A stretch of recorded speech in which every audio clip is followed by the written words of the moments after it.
Welcome back to the tour. We're on a journey through the land of milk where the shepherds make their home, and we're using David's famous Psalm 23 to lead us in our exploration. I hope green pastures, still waters, paths of righteousness, and the shepherd's job are taking on new meaning for you. Let's see what other things David has to teach us as we continue our walk through his shepherd's psalm in verse 5. You prepare a table before me in the presence of my enemies. You anoint my head with oil. Now, in the world of the Bible, and even in the Near East today, there is a code of hospitality to visitors that puts us in the West to shame. For nomadic people crossing a harsh wilderness, sometimes a meal or shelter given to a stranger could spell the difference between life and death for them. We got to experience this practice firsthand one day as we hiked in the Negev. You never know what you'll encounter in the mid-morning desert, but this looked like an adventure. So we waited for the herd of camels to pass by. And then our group of 53 decided to follow this shepherd boy home. This was his village, a collection of small metal and concrete structures, but with one essential feature: water. And also apparently TV. Remember that we're in the land of milk, not honey, so the gardens here, they don't do so well. But the flocks of sheep and goats, they're much more at home. Their living spaces were simple and sparse, but their hospitality was lavish. They invited our entire group into their covered patio, and they had no warning of our arrival whatsoever.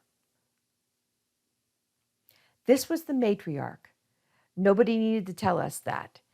She presided over all the events that I'm about to share with you.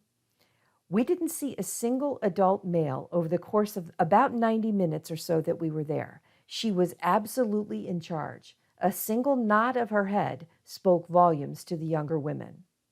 Also, notice how her garment is similar to the one worn by the shepherd girls in an earlier session. It's 105 degrees in the shade, so the heavily embroidered long garment definitely isn't about keeping cool. Immediately upon our arrival, bowls appeared, and the young women began the task of making bread. The dough was rolled into balls, and there were quite a few of them. They wanted to make sure that we all would have enough. And then these were rolled out flat and worked very, very thin, much like a pizza crust would. These were then placed and cooked one by one on, it looked like an overturned wok to me. And there they were transformed into delicious bread.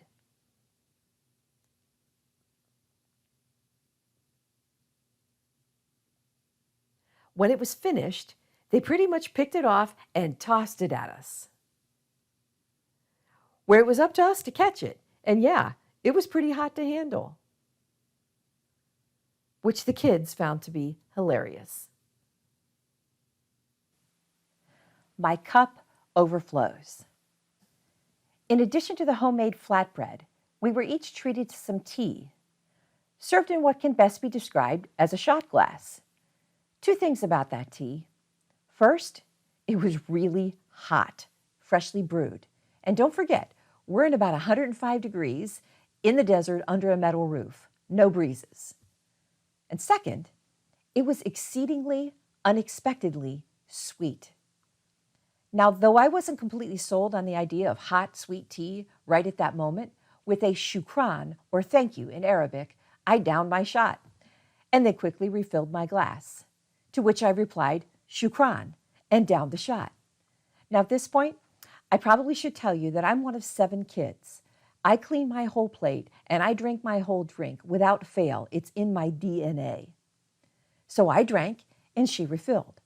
And finally, I shouted over to our guide, how do I get her to stop? And he replied sensibly, what you're probably all thinking, stop drinking. My cup overflows indeed. Surely goodness and mercy will follow me all the days of my life, and I will dwell in the house of the Lord forever. Now about that sweetness.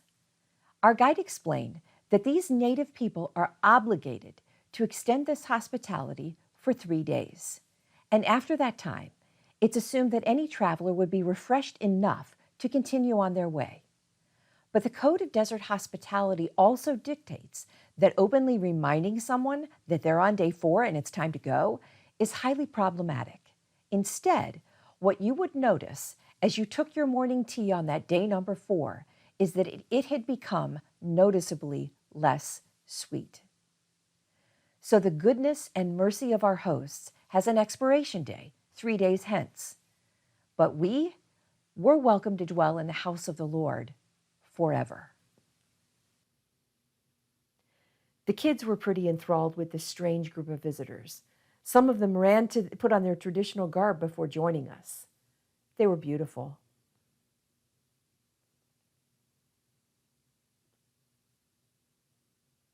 Back in 2005, digital cameras were brand new, and I purchased one just for this trip. This smiling young lady on the left was fascinated, and I needed to hold fast the strap of my camera as she had me take her picture and then drag me around, showing everyone her photo that was just taken. Oh, and if you ever find yourself heading that way, be sure to load your pockets with these little plastic clips. They were an absolute treasure to this little gal. We were sad to leave, and the kids were sad to see us go. This sweet little girl in her mama's shoes cried us all out of the village and on our way. Just a few final impressions to leave you with before we head north out of the desert. As Matthew records Jesus' time of temptation in the desert, he says, after fasting 40 days and 40 nights, he was hungry. The tempter came to him and said, "If you are the Son of God, tell these stones to become bread." This reads different to me now. For there would be bread, bread, bread everywhere. Psalm 107 speaks of the cities of Sodom and Gomorrah, said to have existed at the south end of the Dead Sea. It says, he turned the rivers into a desert, flowing springs into thirsty ground, and fruitful land into a salt waste, because of the wickedness of those who lived here.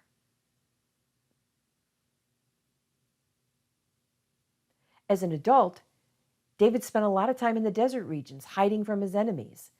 In 2 Samuel 22, he says, "My God is my rock in whom I take refuge, my shield and the horn of my salvation."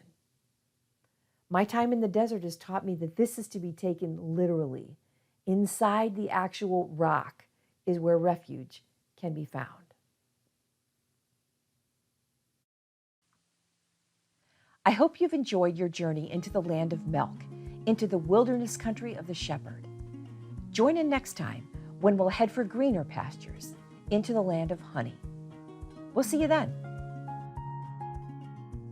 So thanks for coming along on this short journey into the Bible text. I hope you've noticed something new in the landscape, or maybe even a fresh way to view territory that you've covered many times before. Whatever the case, it's good to have you along for the trip. You never know what we might discover as we crack open this fascinating text together.